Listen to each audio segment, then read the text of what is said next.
Hey everybody, I'm back in the shop today working on my rear shock absorber. I had some cool parts come in. I had to wait on some things that took a little while for everything to get here, but I'm about to start reassembling the CR250 shock. So this is gonna be a fun day. Not all of it's gonna get done today, I don't think. I'm starting a little bit late. I rode my bike this morning about 40 miles and that took the better part of my morning. So anyway, I'm gonna show you the parts that I got and we're gonna get right into it. I ordered all OEM stuff. But that's just my personality. So I ordered these spring adjusters and seal. It's an interesting thing. This is the replacement nut for the CR250. I guess, I don't know what that rod's called, but the one that goes up the middle of the shock, it escapes me right now. Anyway, this is a castellated nut. It's very strange to me. It's not like the factory nut. So we'll go into that a little bit more later. So I got that replaced, the bladder, this is a reservoir bladder, the bump rubber that was absolutely disintegrated on the shock before. And I got this little device that from everything I've read, you really have to have this thing in order to make the shock reassembly go smoothly. This is something you put on top of that main shaft, the rod, and it helps. And it helps so that the pieces slide on without scratching the gaskets and so on as they move down. This is an interesting piece. So this is an oil seal, and it's a different style than the factory one. This is non-OEM. I'm trying to find the part where it joins together, but this is. Well, maybe they sent me the wrong one. But anyway, this thing is supposed to slide on a lot more easily than the stock ones. We'll see. But I've seen some pictures of people trying to put on this seal and they're friggin' tearing their fingernails apart trying to put it on and stuff. So we'll hopefully be able to do a little bit easier job with this thing. So anyway, so that's the main oil seal. This spring we're gonna Cerakote, and I talked to the folks at Cerakote. They told me that Cerakoting a spring is fine. I was a little concerned about the hardness of Cerakote, that it would be too firm or rigid or non-pliable to be suitable for a spring, but they assured me that that is a common application. So I got this Corvette yellow color, and this is one that's a heat one. You have to heat it up at 300 degrees for an hour in order to get the properties to adhere to the spring surface correctly. So this one is a heat related one. It's a common style to have the heat, although now they've got a lot of air dry products, and that's the stuff that I usually use for stuff. And then finally, kind of fun, no surprise, I got Honda shock oil. You know, I've heard so many different stories about shock oil. I just thought, you know, I'm just gonna go with the OEM stuff. That's probably like over fastidious, but that's sort of my personality if I'm honest. So anyway, so let's tear into this shock rebuild. One thing that the manual is really loud about is when you clean these shims that no dust gets on them. They yell that several times. So anyway, I'm gonna spend a little bit of time really cleaning through those things, splitting them apart and cleaning them, you know, one by one. So I'm going through and pulling these things apart and cleaning them with brake cleaner.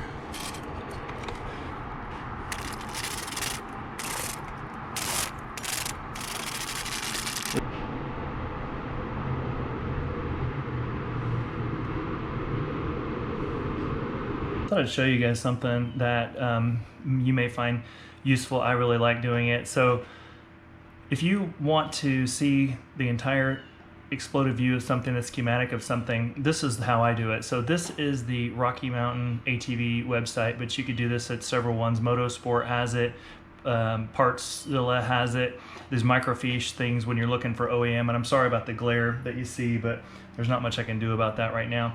Anyway, so this image right here is of the rear shot. You right click on that and then open image in new tab. So I've done that already. So this is the image that I've got. Now from here, I create a print. So right click again, this is on a PC, print, and here, so this is landscape, and you can see there's still a lot of room left. So I go to the other settings and adjust the size. So the scale, let's make it probably about 140, something like that. from here, basically, I just print this out, and I use these things to make sure that I'm putting everything together in the right order and stuff like that. And I think it's extremely useful for anyone, really. You just want to put these things together in the correct fashion. So there we go. I hit print, and off we go. So I thought you guys might enjoy seeing how I do that, and how anyone can basically print out these fiche so that you can use them while you're building your stuff in the garage. So now I'm back out in the shop. I've got my awesome fiche here. I've been letting these pieces of, or I should say I'm letting these shims dry off. So I said I was going to throw this in the vise, but I thought I might just stop for a second before I did that and kind of go over the parts, you know, that I have. So this is a little bullet I showed you earlier. This is for helping to assemble the shock components, basically, so you don't scratch them when you're putting them over the main shaft. So I got all my parts ready. I got new adjusters, as I mentioned. I cleaned these things real good. All these circlips I cleaned. I got a new bladder, new bump rubber, as I mentioned. Cleaned out this adjuster. This is the new castellated cap on the end of the main shaft. The rubber O-ring for that. I showed you this thing as well. So I just thought I'd go through and inspect all these things before I went nuts, putting them all back together and put them in the vise. So another thing too that I did that I haven't seen other people do in videos and online and so on, I went ahead and got the correct die to recut the threads at the top of this shaft here, because that's what the manufacturer recommends. So that's what I'm doing. So that's the way I'm going to do it. I like to do it a certain way that's a very careful way to make sure I don't make any mistakes.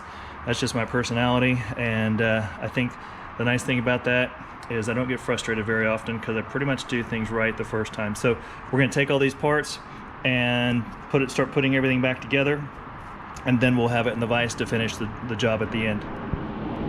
So the service manual barks pretty loudly about not getting any kind of dust or debris in this hole or this one. Makes perfect sense, but just because I want to make sure that I don't get anything in there, I'm going to go ahead and put a piece of tape on it to cover that port, and then wrap it around and do the other side as well, because I'm about to cut some threads, and the last thing I want to do is get some goo into that port there. So if you've never used a die, the correct way to do it is there are two ends or two sides. One of them is the smaller inside diameter, and one is the larger. You want the larger to face onto the thread that you want to cut. So this side right here is going to be the part that faces on top of that shaft and then cut. Now you can't see it, but this is actual cutting oil, and this is what you want to use. Actual cutting oil for this. You want a lot of lubrication when you're doing any kind of tap and die work.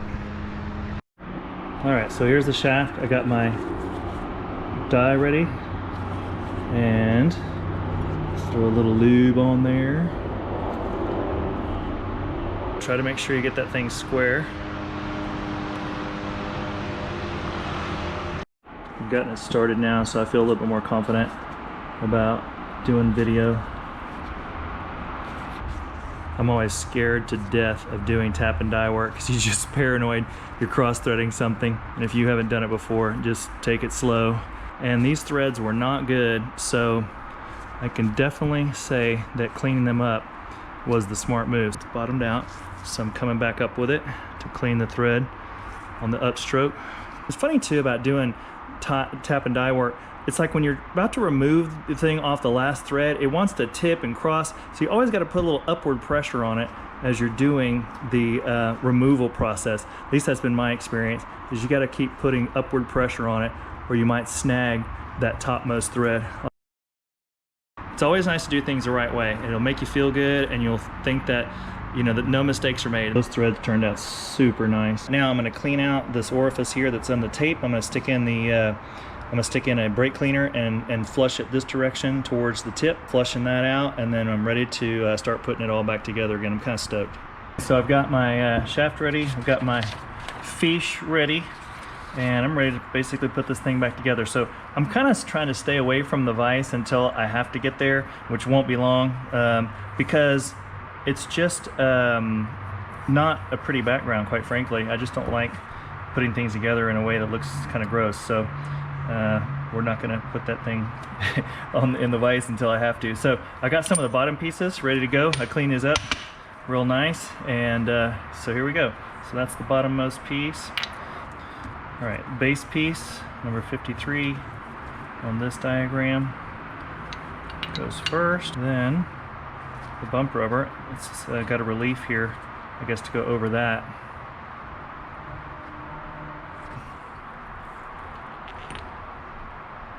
Then we start going towards the rod guide. Got this this ring. This goes on actually later. It slides from the bottom. So the rubber seat, the rubber stopper, this end plate piece. Then we start putting in the circlips, rod guide. The spring is already in place. Then we start putting in all of the shims, which are all cleaned and in order and ready to go. So this is actually a little bit easier to follow than the fiche that I printed out earlier. So this is the point where I need to use my seal bullet, and this is a Tusk device. This thing is pretty important if you're going to rebuild a shock.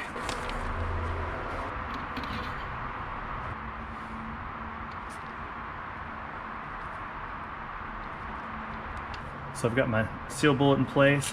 Next part is the end cap that goes on here. It's the slider guide and the rod guide case. So this is the next set of components. This will be interesting. Alright, I've seen sometimes this is a little bit of a booger. So that went pretty smooth though. Huh. That was quite remarkable, frankly. That's my next thing, is we're going to remove this ring right here.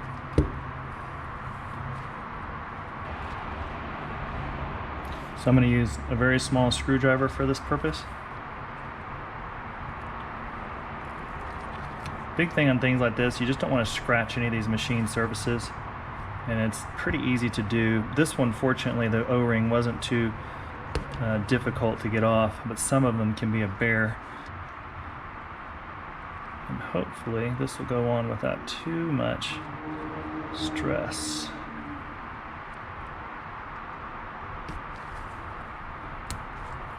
Cool. All right. The next thing is our awesome stack of shims. It's a little bit weird, but I checked this in the manual. This funny little washer on the end, this one, it's shown. And, you know, I thought maybe somehow or another, you know, through some crazy thing, a shim had gotten out of place, but that is shown on the diagram. So it is correct. Okay, I'm going to loosely set on the new castellated nut, and then I'm going to install this piston seal right here and with the new one. I'm not in love with that castellated nut at all, and this is real strange. I had never heard of this before, but the mechanism by which that you get an interference fit with this nut on the shaft is through what's called straking, S-T-R-A-K-E, strake. And I believe what that is basically is a peen from the inside of the shaft towards the outside on the nut in 3 locations. I have never done that in 40 years of playing in the garage. I have never straked any kind of nut before, but that's what I'm going to do. I've seen different techniques. To me, a cotter pin would be really nice here. You know, just put a cotter pin through it somehow, or maybe safety wire, you know, if you're familiar with aircraft safety wire, but you'd have to drill the end of this thing. Plus you'd have to know the position of the nut when it was completely tightened down to its specification, and I don't, you know, that's not something that we're going to do right this second. So anyway, so at this point what I'm going to do, I'm going to change this piece right here, and then we're going to tighten that sucker down all the way, and basically the shock body will be assembled. All right, so onto the seal. So it's kind of weird the way this works. The recommended way to take that seal off is to slide something in here, then take something like a scalpel or an X-Acto knife and remove that seal, which is a little strange. I looked at the seal too, and it's not really that worn, but you know, I've already taken all this other crap apart, so I might as well just go ahead and replace that too.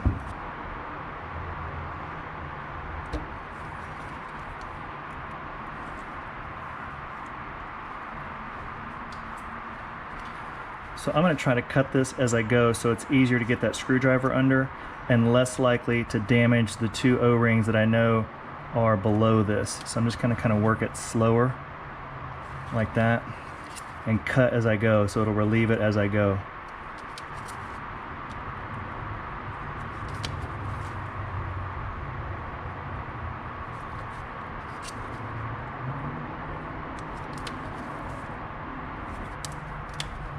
I think that should do it. Yep. I got this this kind of fancy low friction shield, or I guess they call it piston bushing. So low friction it says, and I read some good things about it, so who knows, maybe it's cool. Hey, that's kind of nice. It came with O-rings. Sweet. Those O-rings to me do not look like the same outside diameter as the ones that are on there now, so I am not sure those are going to make the grade for the replacement. Check this out. This has a cool little feature that looks like it's going to make it a whole lot easier to put it on. I've seen, like I mentioned before, a lot of people crying about skin knuckles and so on when they're putting these seals on. So I'm really hoping that I can laugh a little bit at those guys for not figuring out what I figured out. Let's clean that just a little bit, make sure there's no nicks or anything on these O-rings. Looks real good, frankly. I'm going to measure the thickness of this and make sure it's not different than the thickness of this one, because that may be part of the reason. So they may be making a smaller O-ring so that this thing, because it has a thicker surface, fits a little bit different. Let's throw a micrometer on it. All right, going to nerd world now. Let's see what we have.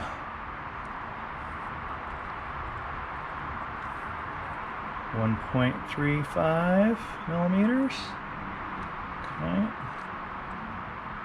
1.32. All right. 1.32.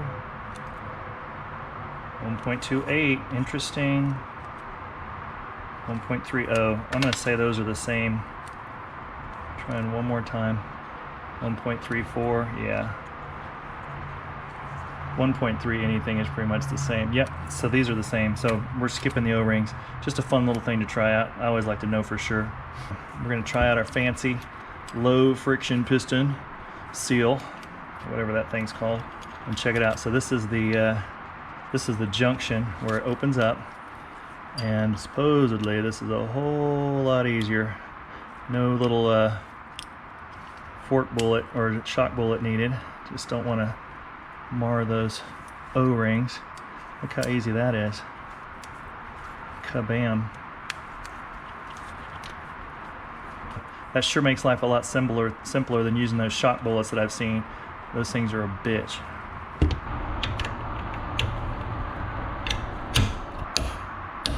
I'm so glad that happened, because that seemed like I had to pull that sucker far. Cool. Next we're going to put a little bit of this shock oil on there to make sure that this puppy will move up and down the shaft nice and easy. Much better. Getting close now to sticking this thing in the actual shock body. I think that's the next step. We'll check it out. So this is that weird thing that I was talking about earlier, where it talks about staking the end of the damper rod. So staking, a weird word in my opinion. I have never seen this before, and I've done a lot of work like this in my life. But basically the indication is that from the inside of that damper rod, you press to the outside with this drift pin or punch with a hammer blow to basically deform the inside of the damper rod so it interference fits against that nut. So shame we can't just use some red Loctite or something, but that's what Honda says, so that's what we're going to do. So here's the way I'm going to do this. I am going to take this punch and do it this way with this piece of wood, elevating the shock damper rod and everything else off of the table. I didn't like leaving it in the vise to do this, because it's a strange angle. You're down on it, you know. To me, this is much easier to hit the angle that I want. So that's the way I'm going to do it. I think it's probably a better way than what the manual shows, and it's less likely to have things flying around in the vise, which was kind of important to me. So this is the way I'm going to try. So I'm using a pretty heavy blow hammer here, because this thing is going to need to make a pretty significant dent in there to do what it's supposed to do. So this is just the most weird ass thing ever. I'm not happy about having to do it. It's not an easy thing, so we're just gonna grin and bear it and hope it works right. Ugh.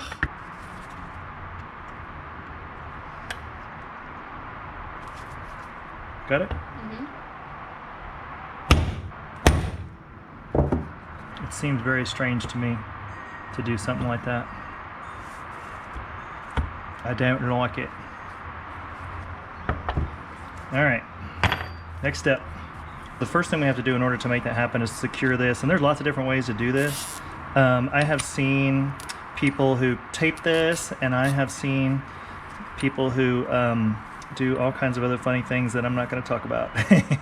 But anyway, this works pretty darn good. I had no problem with using a tie strap. So we're basically ready to install the shaft into the main body of the shock, and so get ready for next step. So we're putting lube on the inside of the shock housing itself. I'm just going to put some in there and slurry it around a little bit.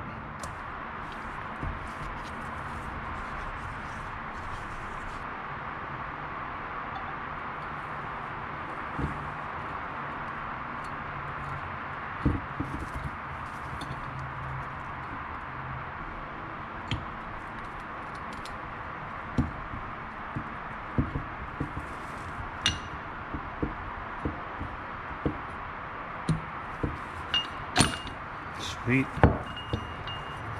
The next step is to push this portion in all the way and put the retaining ring in. All right. So now it's exposed the groove where the O-ring goes in, or the snap ring, I should say. This is the circlip. The black one is the one that goes in with the damper shaft. Cool. So that is seated. Black ring is seated in there, and just, you know, you just always want to make sure it's fully seated. So that should be that. Then this thing is ready to be hammered in, and I don't really like the whole hammering business, but that's what the manual says, so hammer is what I'm going to do. I'm going to do this real gingerly because I don't like hammers basically for much stuff in the shop. I'm hoping it doesn't take a lot of force to get that in there.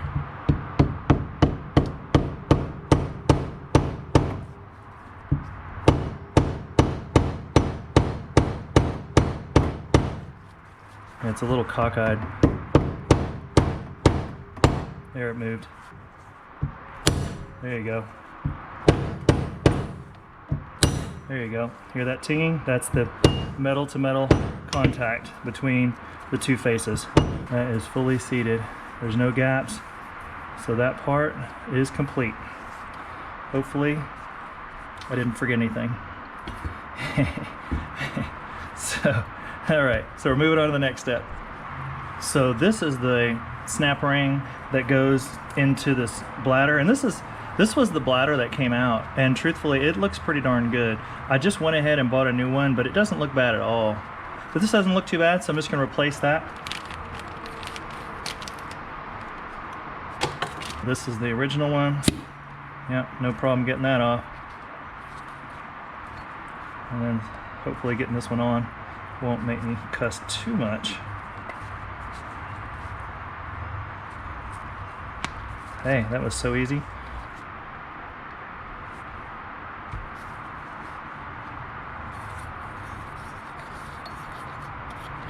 Should go in pretty easy.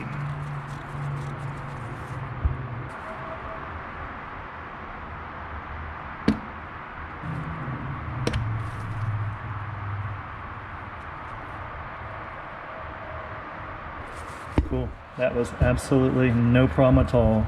So now the gold circlip goes in this piece.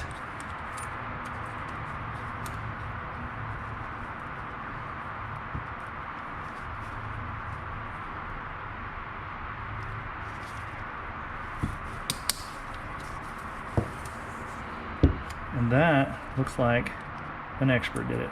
But it was just me. A few threads and then pull it up. Kabam. All right, cool, man. This has actually gone so much better than I expected.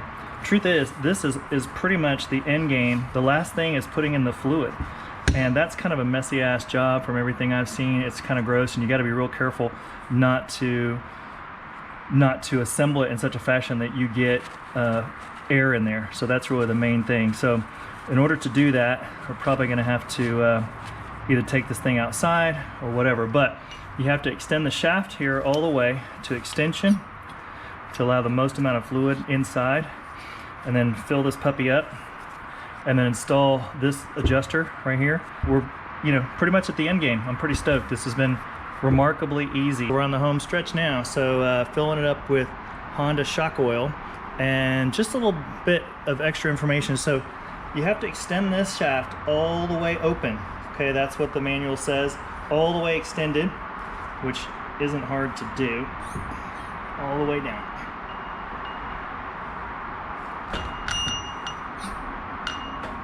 All the way, there you go. All the way down. All right, so next we're gonna fill up the shock body with some oil. And the idea is basically to put this in such a fashion that all the air is going to run up to this last little adjuster valve installation. So you're trying to fill up this entire space with as much oil as you can to get all the air bubbles out of the system.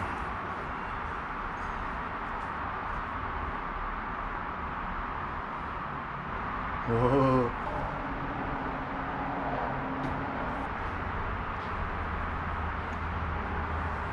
Okay, here goes nothing.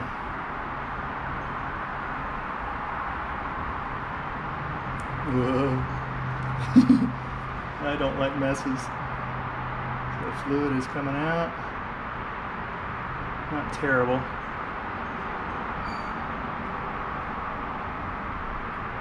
Okay, I'm gonna give myself some kudos there, because that was the cleanest I've ever seen this done. One other thing I want to mention is the factory manual says staking this thing also, which means putting those detents in there again, and I'm just not going to do it. I don't want the detents on there.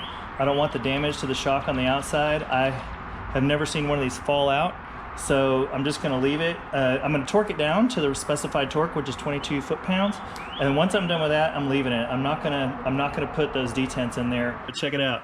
So I was going to install these later on. No, that's not the way it works. They're not going to go on like that. So now check it out. I have to break this whole thing down again just to get on these stupid adjusters. So I cannot believe I did that, but hey, it'll be good experience, and hopefully you won't make the same mistake that I made. Oops. I'm gonna break this thing down and put it back together and probably do it as a time lapse. So I'll tell you how long it takes me.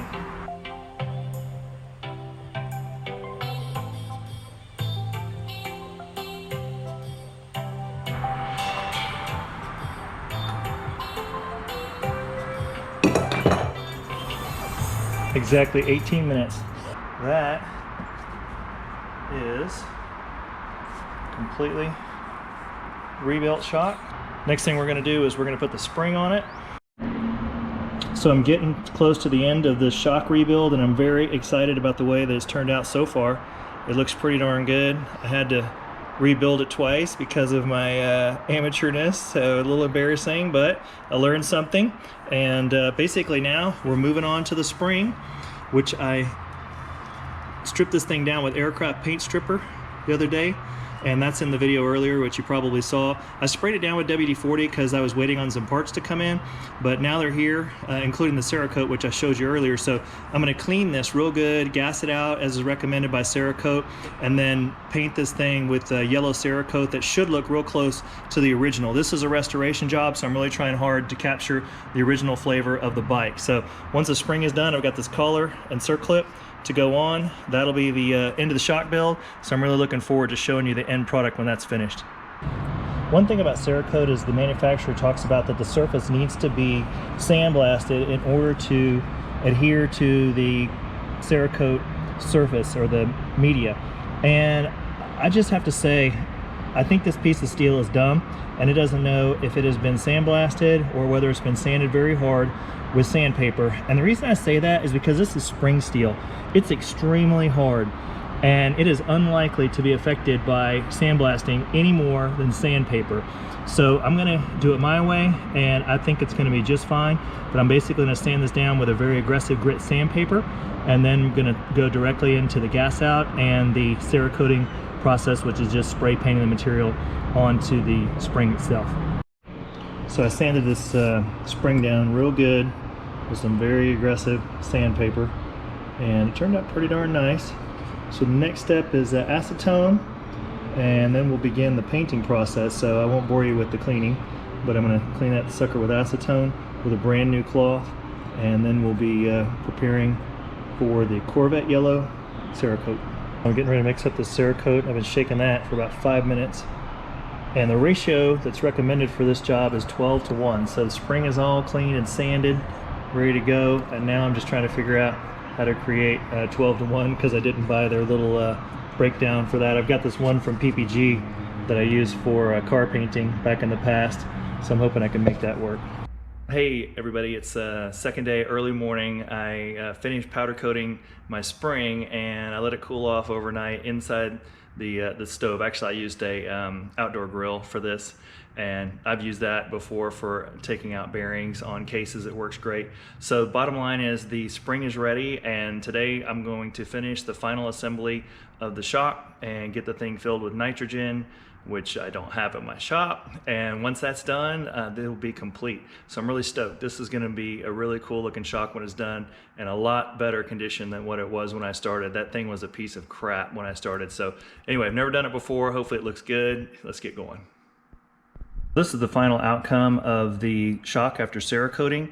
So to get this look, which I tried to create the factory look, which is sort of a mattish finish, to do that, you have a higher ratio. I think it was 18:1, 18 parts of the media, the yellow color, and 1 part of the catalyst, and that's how I got this effect. So this is Corvette yellow, and it turned out pretty good in my opinion. I've never done the heat style or the heat curing process for Cerakote before, but I think it turned out pretty good. So now we're going to mount it up to our completed shock body, and then I'll have to take it over someplace to a motorcycle shop or something like that to get the nitrogen put in to complete the job. So anyway, let's get going.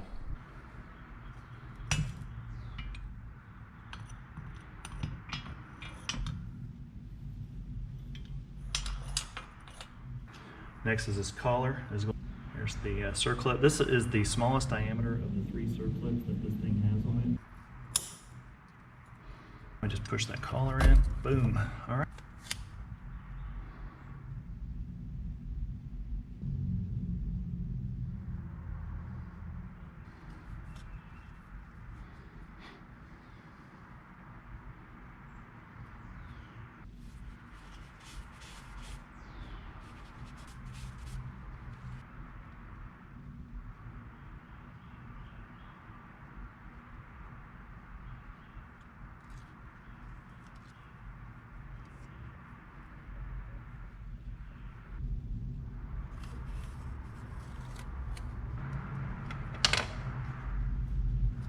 And there it is. I finished the shock, and I'm just so excited about the way that it looks that I thought I would just mock it up and show you guys what it looks like back here on the back end of the bike. I don't have the swing arm in, but we can still get an idea, so I'm gonna just put that puppy in there.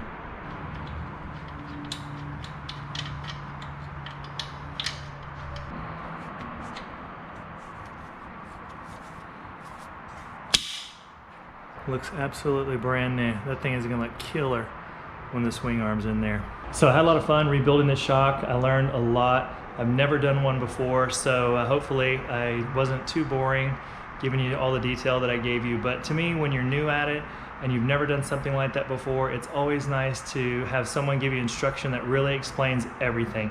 So I tried to spend my time really giving you guys a good overview of all the things that you should keep in mind when you're rebuilding a shock like that. Make sure to read the service manual. Make sure to go online and look at all the YouTubes that you can find.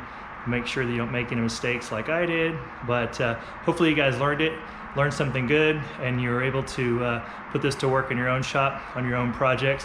When you get ready to do your shock, you know where to look. So if you enjoyed this video, please subscribe to my channel, the subscribe button down there, and you can always like the video. That's always greatly appreciated. So enjoy it, and enjoy working in your shop.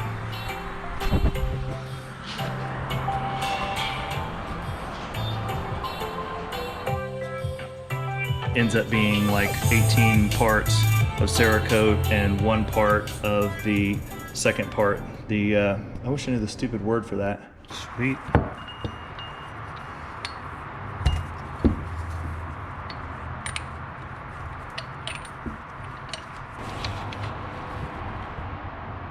Did I do that wrong? I sure as hell did.